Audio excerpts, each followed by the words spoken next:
Hi y'all, and welcome back to my channel. I hope y'all had a good week. For those who are my new subscribers, I want to introduce myself again. I do this periodically. Of course, you can see the name says Mammy. That's Mammy because that's what my 13 grandchildren call me. I am the mama of 5, and they have given me those wonderful 13 grandbabies. I was married for almost 41 years, and then my husband went home to be with the Lord, and he had wanted me, when we kind of first started watching videos on YouTube, he wanted me to start a YouTube channel, but he was sick, and I was having to take care of him, and then he was also on dialysis, and we did that at home. And so, to honor him after he passed away, I started this, and I started it more or less just for my children, so they would have things in the future. But I ended up getting other subscribers, and I was asked to start, sharing it on my Facebook page, so I started doing that. And so I'm grateful for all the subscribers I have. I've had people ask me, are you going to monetize at some point? I don't know. I will go as the Lord directs me, whether I will, whether or not. I know I did say that I do not plan on being a sponsor for anyone because honestly, I don't like watching cooking videos, and all they're doing is constantly telling you need to get this brand, you need to get this brand, and it's because you know that they are a sponsor for whatever brand that is. So I personally don't like that. Some other people, you may not care, but it's everybody's own preference, and the people that do that, hey, that's wonderful, for them to do it. If they want to do it, and they may need to do it, I don't know. But anyway, and my name is Sandy. I forgot to tell you that, and I'm also a United States Army veteran. That is where I met my wonderful husband. We were both serving in the Army. So anyway, we're going to go ahead and get started with today's recipe. And as I've told everyone, my accent is all over the place. So if I have a Southern accent, then I have a Midwestern accent. It's because I have lived, I grew up in the South. I grew up in Tennessee and Mississippi for 30-something years. I've lived, here in Missouri. And of course, I was stationed overseas, and I was stationed in Georgia, and then for a short time I was in Texas with my husband. And so, my accent's all over the place. So my roots are, though, in Tennessee and Mississippi. To me, that will always be home to me, even though my children were raised in Missouri. But anyway, so we're going to get started today. I'm making a cabbage casserole. Now, there are different kinds of cabbage casseroles, and quite a few of them are actually, the one I make is different than any other I have ever seen. The ones I have and I'm sitting here waving this knife in the air. Got a funny story about that. It's not funny. It was sad, but now, years later, I tease my daughter and we laugh. When she was a little girl, I was busy cooking something. It was about lunchtime, before lunch, well, actually after lunchtime, but I was getting stuff ready for the night supper, and she was about 4 or 5 years old, and she was supposed to be taking a nap, and she was getting up playing, and so I went in there and scolded her, and I had the knife in my hand, and when I went in to scold her, I guess I was, telling her and fussing at her, and she saw the knife, and she said, "Oh, Mommy, please don't cut me." Now, my heart sank, and then I said, "Oh, baby, Mommy wouldn't dare cut you." And I thought, oh, that was terrible because I was scolding her and had a knife in my hand. She thought that. Now she's 41 years old, or actually she's 42 now, and I tease her about it now. I'll say, yeah, you thought I was going to cut you. It was sad at the time, though. But anyway, I'm also a little bit ADD, so I bounce back and forth and things I'm talking about. But to get back to what I was saying about the cabbage casserole. Any I have ever seen have actually been ones that have cooked in the oven, but it's a different kind. It cooks on top of your stove. So that's good if you don't want to heat up your oven. Now, I grew up eating this. This was in my family when I was growing up, something my mother would make. I don't know if she found the recipe somewhere or what, because I do know it wasn't something she grew up with because they were very poor. But it was just one of the dishes that I loved, and I would make it, and some of my kids would eat it and some wouldn't. My husband and I both liked it. But it uses ground beef and onion and tomato soup and rice and cabbage. And then, of course, your spices. But that's what it is. So we are in water. So we're going to get started with it. I will bring you down so you can see what I'm doing. All right. Let me move you a little bit closer. So, well, that may be too close. Let me get you in there where you can see. All right, sorry, had an interruption. All right, so we are going to start with a pound of ground beef, and this is from my son's, from some of his cattle. And so we will start with that. I'm going to just open this here with this knife and put it here in this, you can use a Dutch oven, a stock pot, you know, well, you wouldn't want a large stock pot. But you want something that's, you know, I'd say a good 3 or 4 quarts. You want that large. All right, now to this, we are going to add a chopped up onion, just a small chopped up onion. So let's get all that out there. Oh, just a little piece of skin I somehow got mixed up in there. And as I've told y'all before, and those who are new, I keep hanging right over here. I keep a little bag because my trash can is all the way on the other side of the kitchen, past the table, and I keep that right there so I can put my trash in as I'm cooking, and then I can just tie it up and put it in the trash can when I'm finished. All right. And actually what I do is I leave it there, you know, I start it in the morning and then wait until the evening after supper. All right, I am going to stick this over here on about medium high heat, and I am going to brown this ground beef.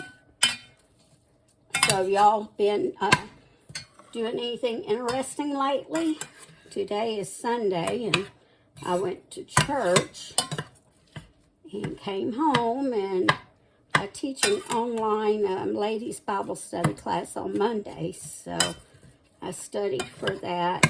We actually started doing that when COVID hit, and we weren't having Sunday school classes, so I was teaching the ladies class.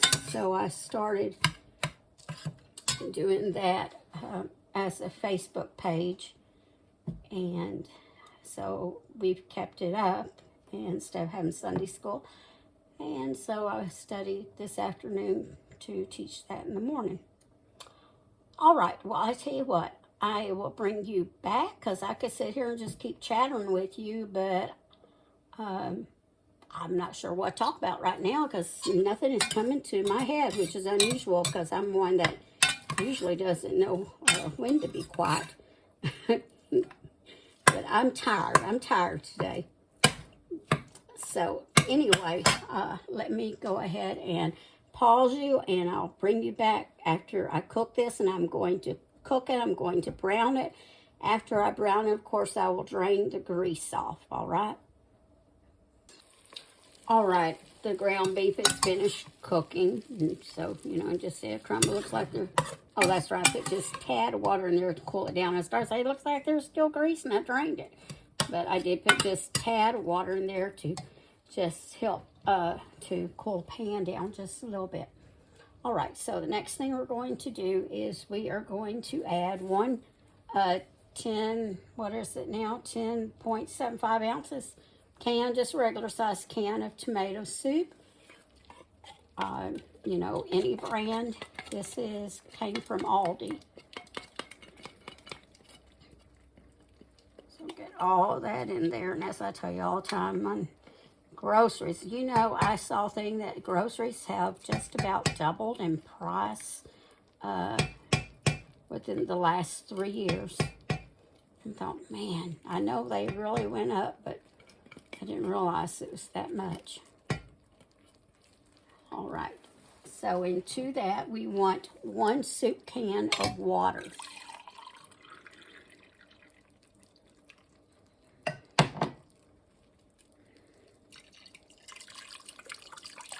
And always, always wash your cans before you open them. You know, rinse them off real good because you don't want anything coming off the can. And you don't know who all's hands have touched those cans in the store either. And just like them with water, sometimes if you don't pour it exactly, it can get down the side a little bit. And you wouldn't want anything nasty going into your food. All right. I'm going to stir that around a little. Next, we're going to put in 1/3 of a cup of just regular rice. Not Uncle Ben's makes the long grain, but you don't want the, like the minute rice. You don't want the quick rice or the hard-boiled. You just want regular rice. And I actually use medium grain rice because if you want just plain rice, that's the best for cooking. I had a Korean lady tell me that one time, and so that's what I have used ever since. All right, then you want to take a head of cabbage. You want from a small to a medium and just chop it up, and then we are going to put that in here also. I'm afraid if I try to pour it in right now, it's going to go everywhere because my bowl is kind of full here. Let me get that spoon out a minute. You know, cabbage, when it cooks, if you've never cooked it, it really, I mean, you may start out at the very top of the pan, but it really cooks out. But you have to have some room for it when you first put it in there.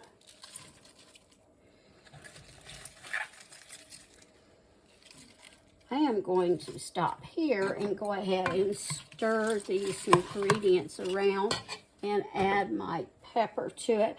I'm not going to put any salt to begin with. Now, if you like a lot of salt, you can, but for me, I think the salt in the tomato soup is going to be plenty. So just sprinkle in salt and pepper to your preference. And I like to put just a little bit of garlic powder. I put garlic powder in just about anything and everything, unless it's something sweet. And this garlic powder, I guess it's got some humidity in it. Let's see if I can scrape some of that out here. The back of this knife. There we go. That was a brand new one. I sure hope, I should have more up in my cabinet, but I will check. But I tell you what, it has been so humid here. And last week, it was so hot. Our heat indexes were, I know, at least 105 every day with the heat index. And the regular temp was up in the 90s. And, you know, y'all pray for everyone in Texas because I know especially, I think, I'm not good at geography, but I think that's in like East Texas, Northeast Texas, wherever around Dallas and all of that.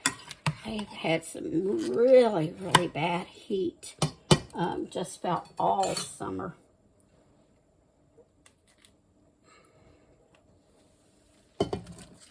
Right, now put the rest of that in there, and that will have to just kind of sit. I'm not going to try to stir it again because everything will come out.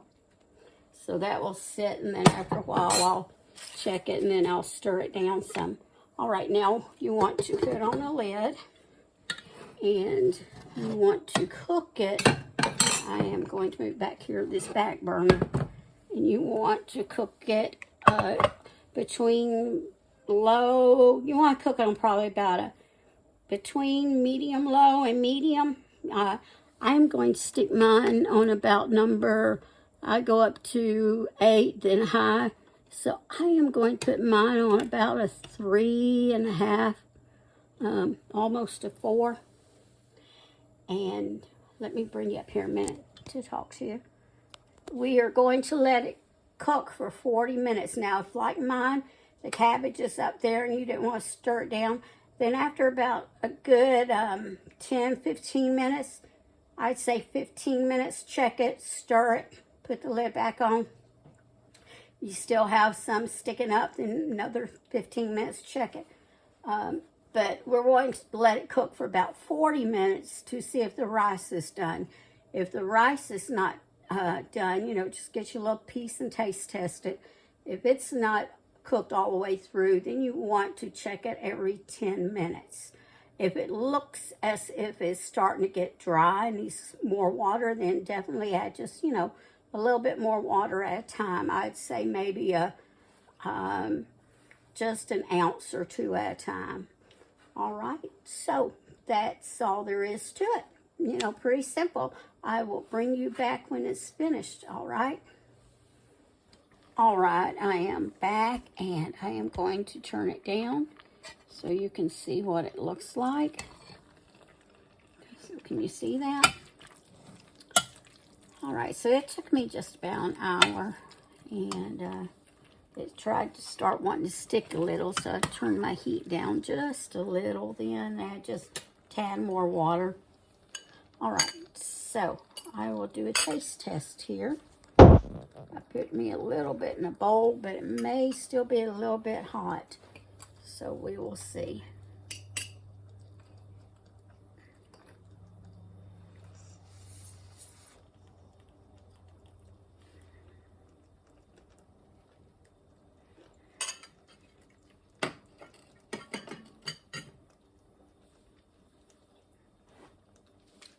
That is so good.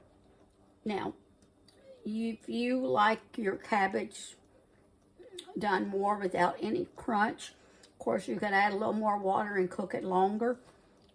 Or you could cook your cabbage a little bit before you put it in. You know, with any kind of food, it's all about preference and what you like.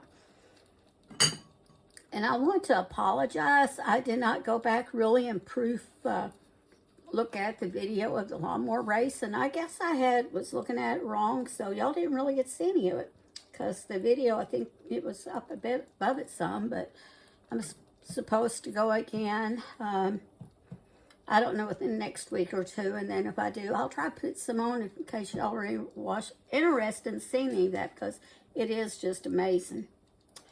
All right, so that's all there is today. Remember to always season your cooking with love, and cook for those you love. And if you like this video, give me a thumbs up and share it on your social media. And if you're not a subscriber, I would love to have you as one.